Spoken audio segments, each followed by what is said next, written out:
Bonjour à tous, j'espère que vous allez bien. Eh, la caméra elle a fait... J'espère que vous allez bien. On se retrouve pour une nouvelle facecam. Une facecam sur le sujet de Ghost and Us. Ouais, je sais, ça n'intéresse pas forcément tout le monde, le paranormal. Mais je voulais vous raconter un petit peu le déroulé d'un Ghost Hunt. Parce que c'est vrai que je reçois là en ce moment des messages depuis le lancement du Ghost Hunt d'aujourd'hui, donc du 13 juin. Je reçois des messages de gens qui me demandent comment ça se passe, comment ça s'organise, ça consiste en quoi, etc. Alors, il faut savoir que au début, tout début de Ghost and Us, nous invitions des abonnés à participer aux enquêtes pour prouver que c'était vrai, que ce qui se passait n'était pas faux, etc. Des parfaits inconnus qui venaient et pouvaient témoigner du coup de la véracité de ce qui se passait. Je pense qu'au bout d'un moment, voilà, la réputation n'est plus à faire, on vous a assez prouvé qu'on ne faisait pas du fake, etc. Et on a arrêté tout simplement ce système, finalement faire des enquêtes avec des proches, des contacts, des amis, etc. Voilà.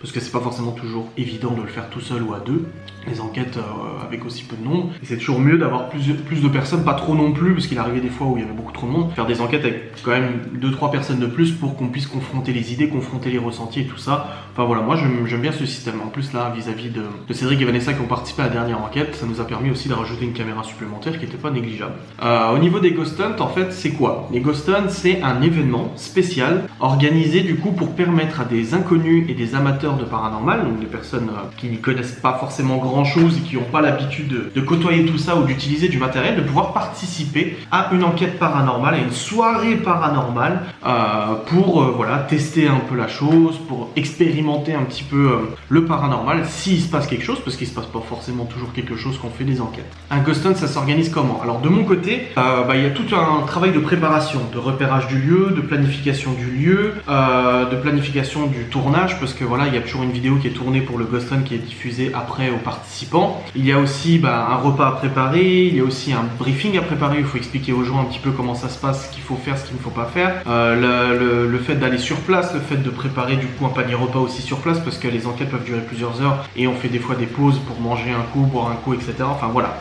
il y a toute une organisation qui se fait de ce côté-là. Et concernant les participants, donc les participants viennent aux alentours de 18h30, 19h, là ça sera à domicile, ce sera du coup chez nous. Au début on le faisait dans un resto, mais finalement on s'est rendu compte que c'était difficilement convivial dans le resto parce qu'on s'entend pas forcément, c'est pas forcément pratique pour discuter et tout. Donc on a changé pour le faire à domicile. Donc là maintenant le Ghost Hunt se passe à domicile, le repas en tout cas. Les gens viennent aux alentours de 19h, petit apéro, petite discussion, voilà, on discute un petit peu tout ça, on se présente. Bon, en l'occurrence aujourd'hui c'est que des gens que je connais, des gens qui ont sauté sur l'occasion de pouvoir réserver ce nouveau Ghost Hunt après avoir attendu plusieurs mois, parce que le dernier Ghost Hunt date du coup de fin 2019, et c'est des gens que je connais, mais quand on ne connaît pas les gens, ça permet de faire connaissance, de discuter avec eux et tout ça. Bonne ambiance sympa, discussion, voilà, pause club pour ceux qui fument, voilà, on discute, c'est tranquille.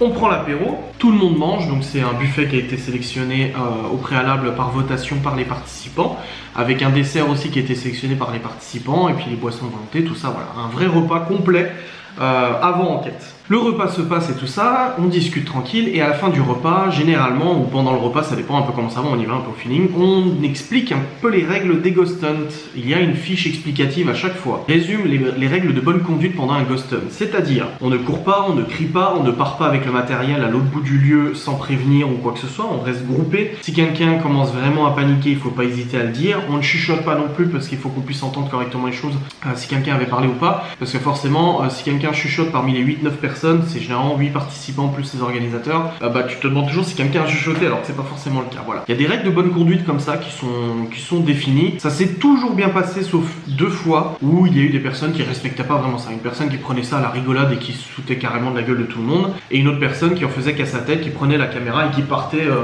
taillot à l'autre bout du lieu alors qu'on lui a rien demandé, rien dit du tout. Bref, c'est des règles de sécurité et de bonne conduite qui sont, je pense, normales au niveau d'organiser un Ghost Hunt. Il faut savoir qu'on reste généralement plusieurs heures sur le lieu de l'enquête, au minimum 2 heures, c'est ce qui se passe généralement, où on teste en fait tout le matériel. K2, pod, spirit box, baguette de sourcier, etc.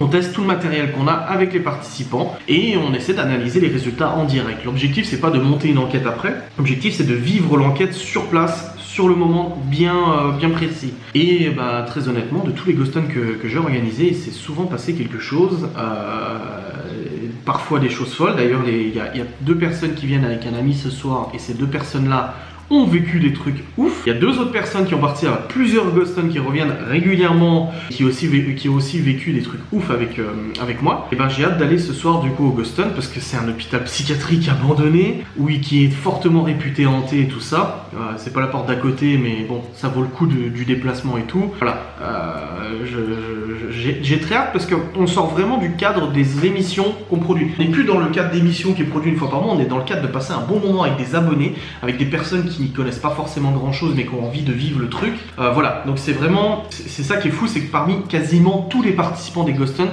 finalement on s'est liés d'amitié. Séverine, c'était une participante de Ghost Hunt avec Elodie. Sylvie, Cédric, pas Cédric et Vanessa, d'autres Cédric, etc. Cédric et Vanessa, ça a été aussi à la base des abonnés qui sont venus nous accompagner. En fait, on vit tellement un truc de fou qu'on se lie d'amitié. C'est plus une soirée entre potes. Alors les gens vont dire ouais mais tu fais facturer, etc. Oui, faut pas oublier qu'il y a le repas déjà derrière, repas complet. Il y a toute la soirée, donc généralement c'est de 19h jusqu'à 3h du matin. Même une fois ça a duré jusqu'à 4h du matin. Voilà, c'est une soirée, une nuit complète qui est organisée. Il y a le matériel aussi, il y a les carburants pour y aller. Là par exemple, je suis allé faire des repérages, j'ai dû me déplacer pour aller faire des repérages. J'ai passé une demi-heure, 1 heure sur le lieu pour bien repérer, etc. En fait, il y a plein d'éléments qui prennent en compte. Et bon, je pense que de toute façon, j'ai pas besoin de justifier ou quoi que ce soit. Outre mesure, c'est payant, les gens, ils savent très bien pourquoi ils payent. Et jusqu'à preuve du contraire, et jusqu'à maintenant, très rares ont été les déçus d'avoir payé cette somme pour participer à un Ghost Hunt.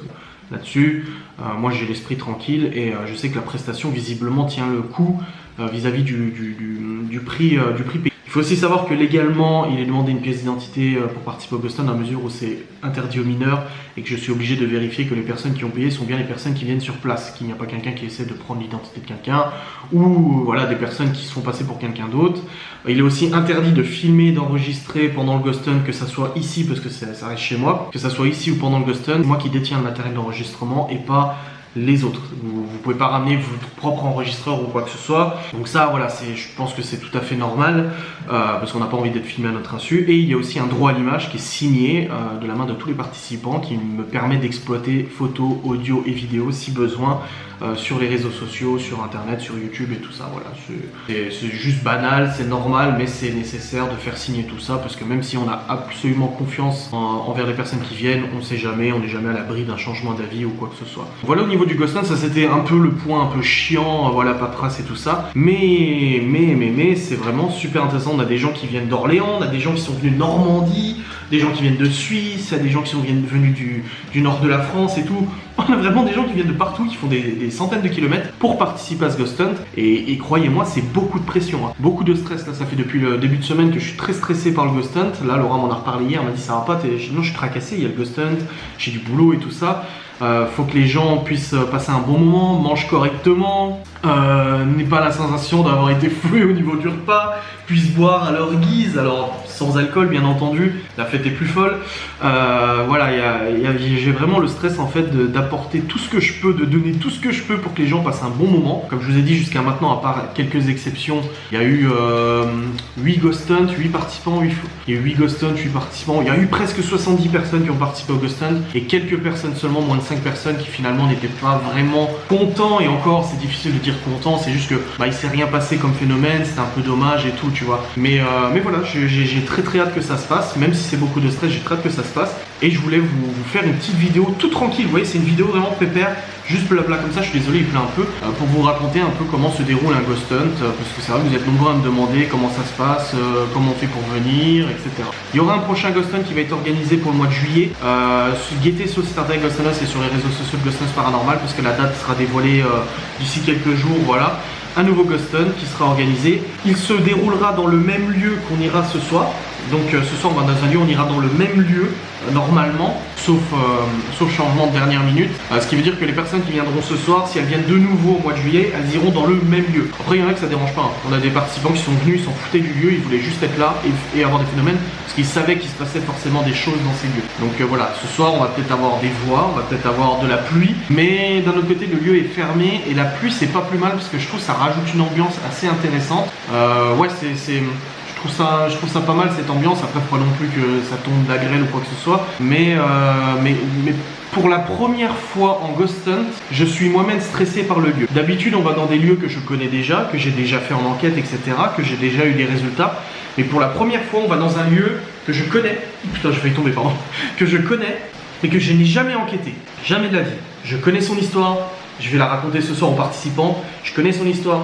Je connais les hantises supposées qu'il y a dedans. Je sais ce qui a pu se passer avec d'autres enquêteurs, mais je n'ai absolument aucune idée de ce qui va se passer ce soir. Je suis dans le flou total et même moi, ça me stresse. Je suis même pas moi-même dans une position sereine en me disant « Venez, allez, on va dans le lieu, vous verrez, oh, vous avez entendu le bruit, ouais, je l'ai déjà vécu. » Non, non, ce soir, je risque de pas en mener large parce que malgré tout, même si je suis habitué au paranormal et tout ça, c'est toujours extrêmement impressionnant de constater des phénomènes et tout. Bref, je vous en dis pas plus. N'hésitez pas en tout cas à aller voir ce site Ghost Hunt si vous êtes intéressé par un Ghost Hunt prochainement.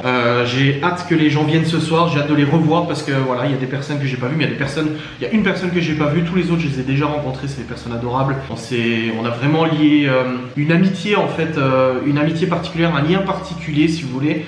Qui fait qu'on sait qu'on va passer un bon moment, tu vois. Et pour la personne qui va arriver, il y a une personne, et pour la personne qui viendra ce soir mais qui n'est pas du coup habituée à tout ça, et ben on l'accueillera à bras ouverts. C'est vrai qu'il y a des gens, des fois pour les Ghost Hunt qui me contactent quand je lance un nouveau Ghost Hunt qui dit mais du coup est-ce que c'est assez sectaire le Ghost Hunt? Est-ce que vous êtes tous dans votre délire parce que vous connaissez déjà?